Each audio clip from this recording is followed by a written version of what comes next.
Hey, and welcome to the Successor episode, the unplanned yet felt very pulled to do episode 14. It almost feels like a bookend to the precursor. So here we are at the exhaustion, underneath the exhaustion, and what's coming next. Greetings and welcome, my beloveds. My name is Anita and I am your Sherpa. This is the Storytelling Sherpa. My voice, my journey, my lane. No agenda, no outcomes, just the transmission of presence from body to body. This episode is a successor and it's coming to you live in my bath gown, robe, whatever you call it. Just had a beautiful shower to wash away the energy of the day. I recorded episode 12 and 13.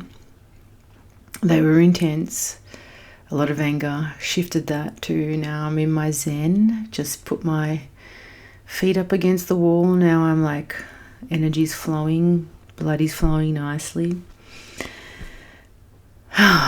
Just keeping it real for you all. I've got my little hibiscus plus tea from Organic India. A few sound effects for you as we settle in. Let me go back, rewind. This episode is a successor. Like something that has already been lived through, internally processed, and is now arriving as language. It didn't feel optional to record. It felt necessary. Not from pressure, but from alignment. Like the collective field has been holding this frequency quietly and it needed somewhere to land. And I need to timestamp this for wherever you're listening, whatever timeline, whatever dimension.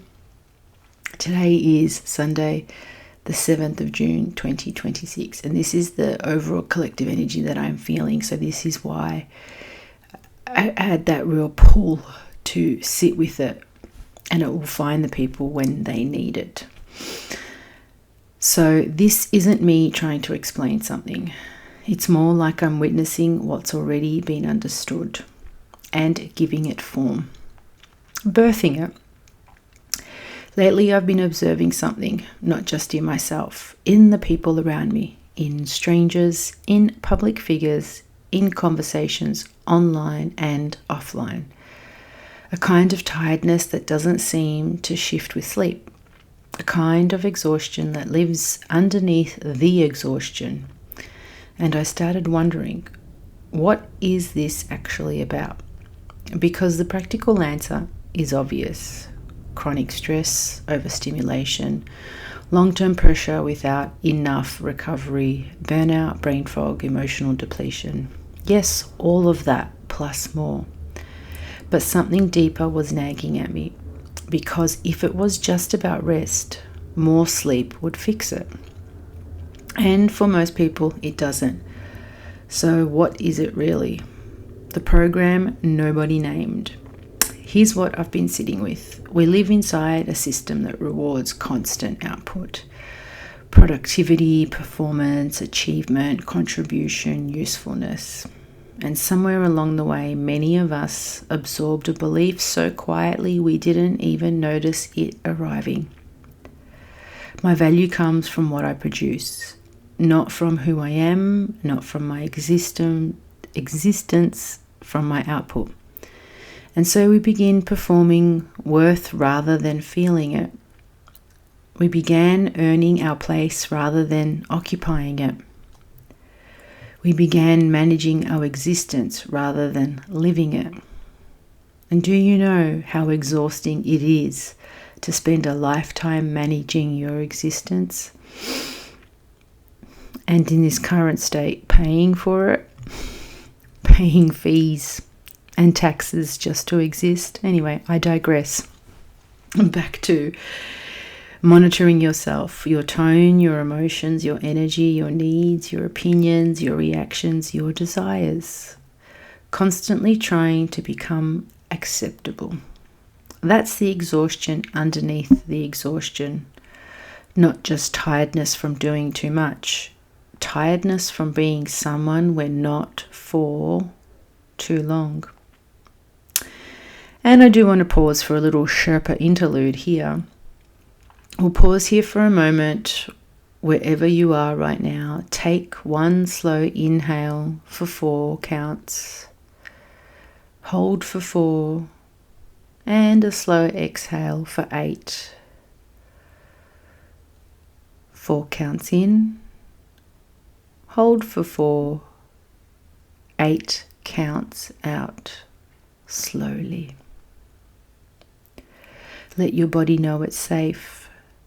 Sometimes the most radical thing we can do is regulate before we respond. We shall continue. So let's dive into the mismatch. There's something else I've been noticing. Yep, a mismatch between the inner world and the outer one. Between who we actually are and who we've learned to perform. Between what our body needs and what the system demands. Between the life we're living and the one quietly asking to be lived. And that mismatch creates a particular kind of exhaustion. Because you're not just tired from the doing. You're tired from the gap between who you are and who you are pretending to be. Pretending to be the one that you've been told to be. Even when the pretending has come so normal, you can no longer see where the performance ends and the person begins. That's the deepest exhaustion of all. And perhaps that's why simply being can feel so uncomfortable. Because many of us were conditioned to believe our value comes from contribution, not existence. From doing, not being. From performing, not presence. So what does the body know? Here's the thing about the nervous system. It doesn't lie. It doesn't perform. It doesn't edit. It simply responds to what's true. And when the gap between who we are and who we're performing becomes too wide, the body starts speaking. Through exhaustion, through tension, through brain fog, through that quiet ache you can't quite name, through the motivation that quietly disappears, through the joy that stops landing the way it used to, through the sudden inability to keep going at the pace that once felt normal. And then your body feels like it's falling apart. Aches and pains and illnesses and diseases, and you all think your body is broken, but it isn't. It's communicating, and what it's often saying is simple. This isn't sustainable. This isn't me. I need something different. The question is whether we're willing to listen. But most of us have been trained to override the signal, to push through, to perform anyway, to keep going, to be strong, to not make a fuss. And we all know that line, suck it up. Too often is that etched into us. But there comes a point when the body stops asking politely. And that point is usually what we call burnout, or breakdown, or simply arriving at the edge of what we can carry. And perhaps that moment, as painful as it is, be it aches, pains, cancers, illnesses, diseases, anything that our body is purging, is actually the beginning of something, the quiet revolution. I've been thinking about what the opposite of this looks like. Not the dramatic version, not the retreat to Bali version, not the quit everything version, the quiet version, the internal version. What if the revolution isn't loud? What if sovereignty doesn't look like leaving? What if coming home to yourself looks like a breath you actually take, a boundary you actually hold, a need you actually name, a truth you actually speak, a rest you actually follow,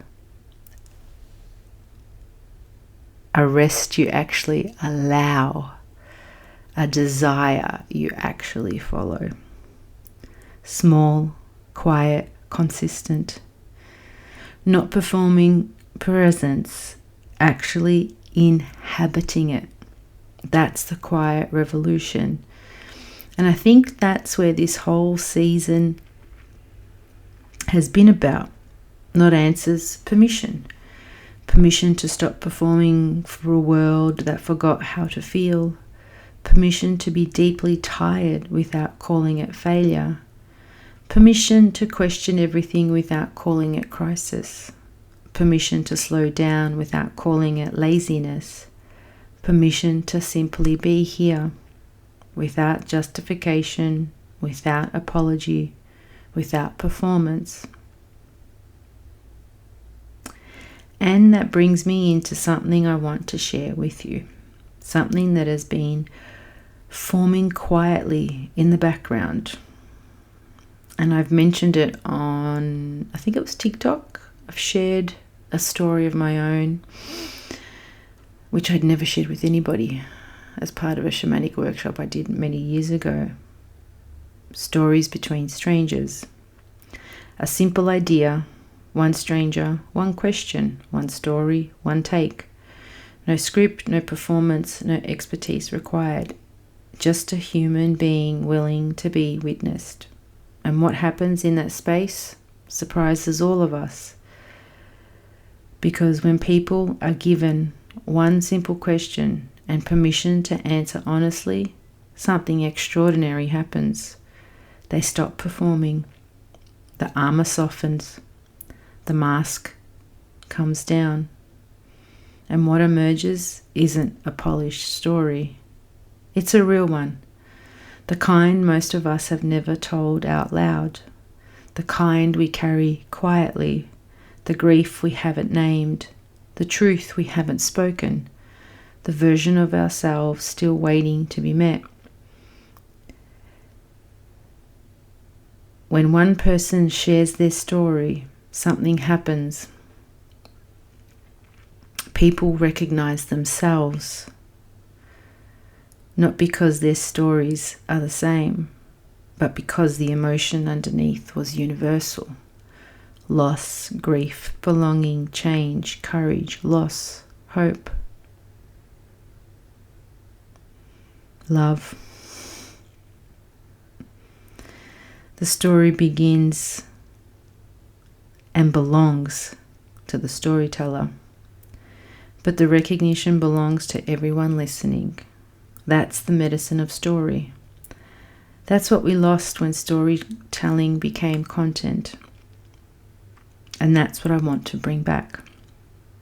So here's a quiet invitation. Stories Between Strangers is becoming something more. A recorded series, a YouTube series, as part of the Storytelling Sherpa channel. Fingers crossed, eventually a live event. Eventually something I cannot yet fully see. But it begins simply. One stranger, one question, one story. And I'm looking for people willing to sit with me. Not because they have something impressive to share. Not because they've healed or figured out or are certain about it. But because they're willing to be witnessed. If something in you says yes, if you've been carrying a story that hasn't been told, if you've been waiting for a space that feels safe enough, this might be your invitation.